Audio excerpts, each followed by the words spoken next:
Praise the lord. Bless food रेसिपीमध्ये आपणा सर्वांचं खूप मनापासून स्वागत. तर आज आपण मस्त सुक्या बोंबिलचा मसाला बनवणार आहोत, म्हणजे सुक्या बोंबिलची एक चटणी बनवणार आहोत. तर आता पावसाळ्यामध्ये मासे मिळणं खूप कठीण होतं, तर मासे प्रेमींसाठी ही खास रेसिपी आहे. तर झटपट बनते, चवीला तितकीच भारी लागते. इथे मी छोट्या आकाराचे बोंबील घेतलेले आहेत, बघू शकताय तुम्ही याऐवजी जे असतील ते बोंबील घेऊ शकता. हे सुकलेले बोंबील आहेत. तर जसे पातळ आणि लहान आकाराचे घेतले तर याचा फ्लेवर खूप स्ट्रॉंग नसतो, चवीला छान लागतात. तर जे मोठे असतात ते थोडेसे शिजायला कठीण होतात, त्यामुळे मी इथे बारीकच घेतलेले आहे. तुम्ही तुमच्या आवडीनुसार लहान मोठे कोणतेही घेऊ शकता. तर बोंबील साफ करण्याची पद्धत सांगते तुम्हाला. तर हे बघा, हे फक्त वरचा जो तोंडाकडचा भाग आहे तो काढून टाकायचा, हा, आणि शेपटीकडचा भाग. तर बोंबील अगदी पातळ आहेत, त्यामुळे यांना साफ करणं काही कठीण नाहीये. बाकी काहीच काढण्याची गरज नाहीये. बोंबील अगदी लहान आहेत, त्यामुळे यामध्ये घाण वगैरे जास्त नसते. अजून एक दाखवते तुम्हाला.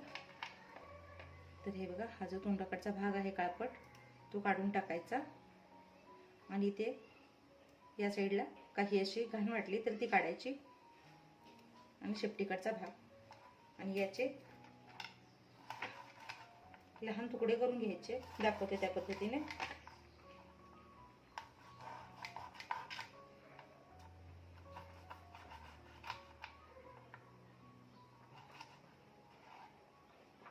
हे बघा, असे लहान तुकडे करून घ्यायचे.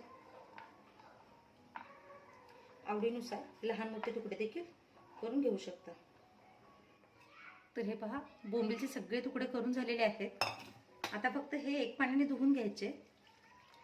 धुवून न घेता देखील हे वापरता येतात.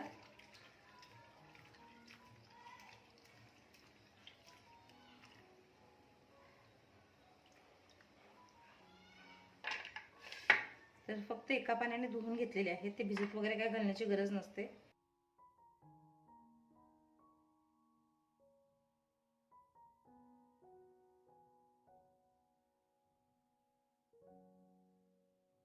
एक भांडं ठेवलेलं आहे, भांड्यामध्ये तेल घालून घ्यायचं.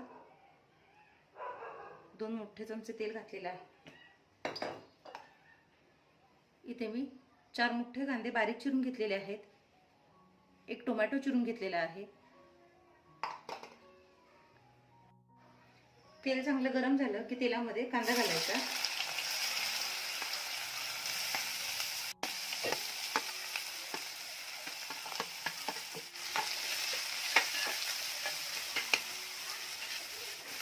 कांदा भाजताना थोडं मीठ घालायचं, त्यामुळे कांदा पटकन भाजला जातो. जास्त मीठ घालायचं नाहीये. तर सुकटचा कोणताही प्रकार करताना कांद्याचं प्रमाण जास्त ठेवायचं आहे. तर कांदा छान रंग बदलेपर्यंत, लालसर होईपर्यंत परतून घ्यायचा आहे.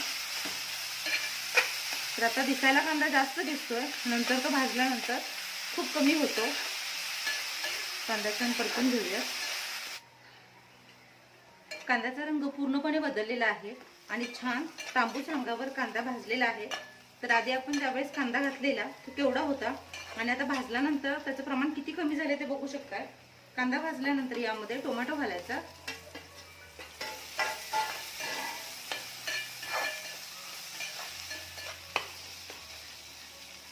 टोमॅटो घालून एक झाकण लावायचं, जेणेकरून टोमॅटो छान विरघळायला हवा. तर जवळपास 1 मिनिट झालेला आहे.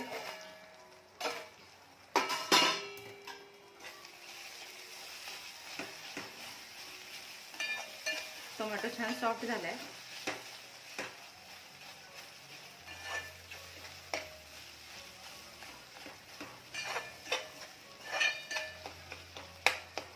आता यामध्ये अर्धा चमचा आलं लसूण आणि कोथिंबीरची पेस्ट घालणार आहे. हे पूर्णतः ऑप्शनल आहे. आलं लसूण कोथिंबीर पेस्ट घातल्यामुळे थोडा फ्लेवर छान येतो.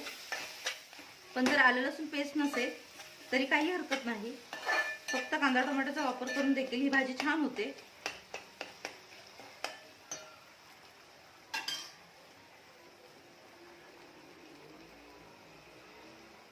तर आलं लसूण घालून थोडं परतल्यानंतर यामध्ये मी 1-1.5 चमचा कोल्हापुरी कांदा लसूण चटणीचा वापर करते.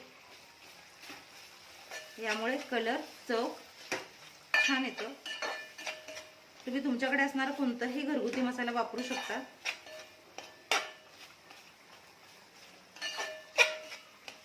तर चटणी घातल्यानंतर चांगले हे परतून घ्यायचं.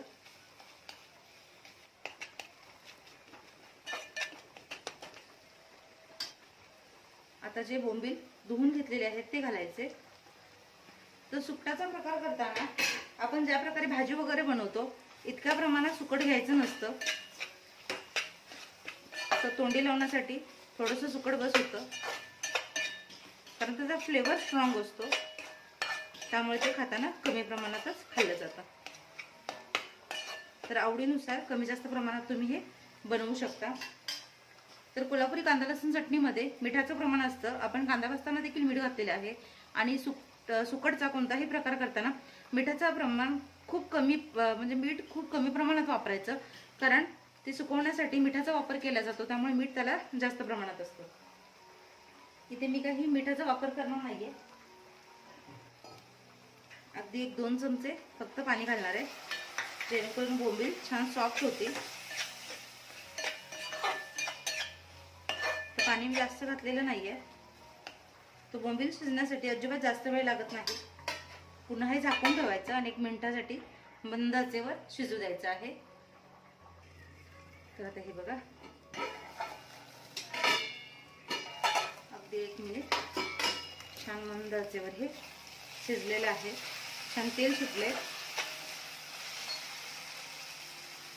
थोडीशी कोथिंबीर,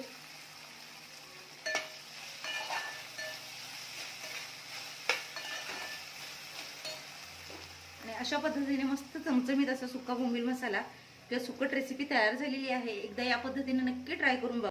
भूक नसताना देखील 1 भाकरी जास्तच खाली ही मला खात्री आहे. तर मासे प्रेमींसाठी ही एक खास रेसिपी आहे. नक्की ट्राय करून बघा. तुमचा अनुभव माझ्यासोबत शेअर करा. चॅनलवर नवीन असाल तर सबस्क्राईब करा, लाईक करा, शेअर करा. सगळ्यात महत्त्वाचं म्हणजे जी काही बेल आयकॉन दिसते म्हणजेच घंटी दाबायला अजिबात विसरू नका. भेटूया नव्या रेसिपीसह. तोपर्यंत स्वस्त रहा, मस्त खा, माझ्या रेसिपीज बघत रहा. व्हिडिओ बघितला त्याबद्दल खूप मनापासून धन्यवाद. एकदा या पद्धतीने बोंबील मसाला ट्राय करून बघा. ज्वारीची भाकरी किंवा तांदळाची भाकरी यासोबत याची चव 1 नंबर लागते. भातासोबतही खाऊ शकता, पण भाकरीसोबत याची चव खूप छान लागते. तर एकदा बनवल्यानंतर संपूर्ण पावसाळा याच पद्धतीने बोंबील मसाला बनवाल. व्हिडिओ बघितलात त्याबद्दल पुन्हा एकदा खूप मनापासून धन्यवाद.